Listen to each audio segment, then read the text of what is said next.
Eu ando muito viciado em Fate ultimamente, e acho que a culpa é desse joguinho. Fate Samurai é um jogo Musou da franquia Fate, outra das várias abordagens multimídia que essa franquia teve, que eu decidi aproveitar as minhas férias jogando, e eu tô gostando tanto da experiência que eu decidi até mesmo fazer um vídeo sobre o jogo. Porém, esses vídeos trazem uns problemas com ele. Começando pelo fato que não é minha especialidade fazer vídeos sobre jogos ou analisar os jogos, eu tenho conhecimento mínimo de game design e o que eu costumo jogar são títulos para lazer, exclusivamente alguns bem focados em estética. Sem falar que esse jogo meio que é meu segundo musou, o gênero em questão de ficar correndo, bater e controlar hordas de inimigos. Então, basicamente eu não tenho uma grande experiência com isso para poder desenvolver uma análise crítica ao projeto. Porém, eu tenho umas 30 horinhas de gameplay. E bom, posso não ter pegado um grande pedaço da história, mas o pouco que eu vi eu gostei bastante e acho que alguma coisa eu consigo desenrolar aqui. O Fate Samurai é um caso curioso, porque ele não é a primeira tentativa da Type Moon, a empresa responsável pela franquia, de produzir algo fora do esquema da visual novel. Tem Fate Extra, basicamente um JRPG de PSP que tem uma base bem ok de fãs. Eu nunca joguei, mas as pessoas gostam bastante. E esse universo do JRPG entrou pro gênero Musou também, com os mais recentes projetos sendo Fate Stella e Fate Stella Link. E ambos os jogos não são lá muito famosos, já que aparentemente o que os torna bons é a oportunidade de jogar com seus waifus, spamando ataques bem mirabolantes e bonitos. Mas tirando isso, o jogo não é recomendado, principalmente pelo fato de ter uma gameplay repetitiva e de ter preços bem salgados, o que faz com que ele não seja uma boa opção para iniciante. E acho que por isso, que mesmo sendo muito elogiado, esse joguinho de fã samurai não é tão famoso quanto ele merecia ser. Imagine você ser um sucessor Musou de dois Musous que não têm uma boa fama. Você está basicamente contando uma história sem nenhum elemento que chame o público, e ainda com a maioria dos personagens conhecidos, sendo que um dos maiores apelos da franquia Fate são as figuras históricas bem faladas pelo povão. Fate Stella tinha no mínimo a fanbase de RPG já garantida, e o Samurai nada disso. O infeliz movimento do destino fez esse jogo não ser muito querido, porém ele não é ruim de maneira nenhuma.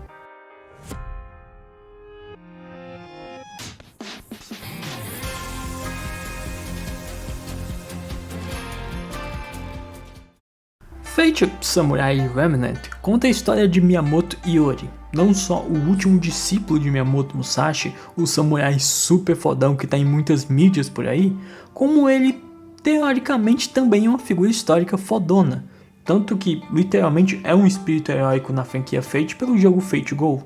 Só que aqui a gente acompanha um evento da vida dele como humano, onde acaba sendo obrigado a participar do ritual da lua Wazing, ou ritual da Wazing Moon, que é uma versão da Guerra do Santo Graal, que foi reformulada porque se passa antes da invenção da Guerra do Santo Graal. Bom, mas se é uma Guerra do Santo Graal, você tem que ter um servo. O misterioso Saber que nos aparece é o servo que vai te acompanhar ao decorrer da jornada. E curiosamente, muita gente me disse que a história era sobre o Iori se provar um mestre habilidoso e ganhar o respeito do Saber. Só que, bom, nada a ver, o Miyamoto Iori é o filho e o único discípulo do Miyamoto Musashi. Então a dinâmica deles tá mais pro Saber, que é impulsivo e imaturo, evoluindo para virar alguém confiável para o Iori, do que o oposto.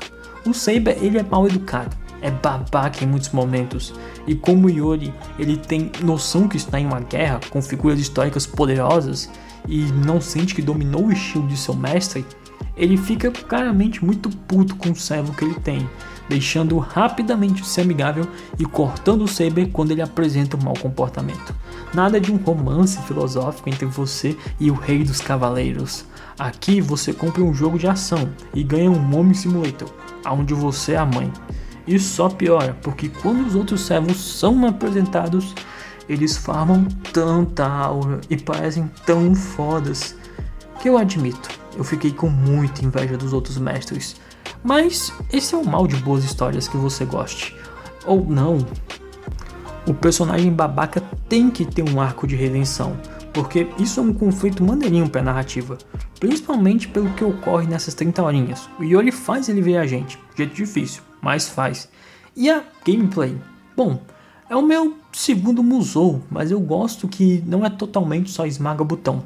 Sim, você pode ficar spamando o botão, usar combos estéticos para atacar em área, porém é uma mecânicazinha extra de estilos e magias que você pode controlar a sua posição e fazer umas coisas bem legais. Por mais que os combates aleatórios não sejam muito criativos, o jogo tem uns minigames de estratégia. E a composição da cena para as lutas com os servos é muito boa. Eu tive não só empolgação com o primeiro combate, mas com o segundo também. O jeito que a cena é feita, o jeito que o servo chega para você, com todo o estilo e como a luta vai acontecendo, já que ela é realmente um desafio, ela é difícil, ela te empolga e te instiga a pelo menos tentar se planejar ao confrontar ele. Só que o que me deixou vidrado no jogo para poder investir tempo nele não foi a ação que era o meu motivo inicial para comprá-lo, mas sim foi a história, se importando em desenvolver o contexto desse ritual, como ele afeta o mundo e os envolvidos, trazendo um protagonista com seu arco pessoal. O Yori, ele é uma figura histórica, é o discípulo de Miyamoto Musashi, e isso carrega peso. E o personagem exibe aos poucos a vontade de fazer valer o título que ele tem, de ser o filho de Miyamoto Musashi, o seu sucessor. A situação é que ele é posto nesse ritual meio que tendo que lidar com a situação mística que ele sabe que existe, mas ele não entende muito bem, sendo obrigado a conviver com o Saber, juntando a figura do Miyamoto Musashi, que retorna para poder assombrá-lo de certa forma, fazer o Yori desenvolver sua força própria. Eu não sei se a história vai ter algum tipo de 360 do arco inicial que eu tô vendo dele e vai acabar mudando pra mim. Só que até agora, Fate Samurai pra mim é o conto do despertar de um discípulo, onde por si só ele se torna uma figura guia. E pelas experiências vividas ele pode atingir a sua plenitude e potencial verdadeiro. Nossa, eu ia esquecendo um fato muito importante, mas nesse jogo você pode fazer carinho em animais de rua.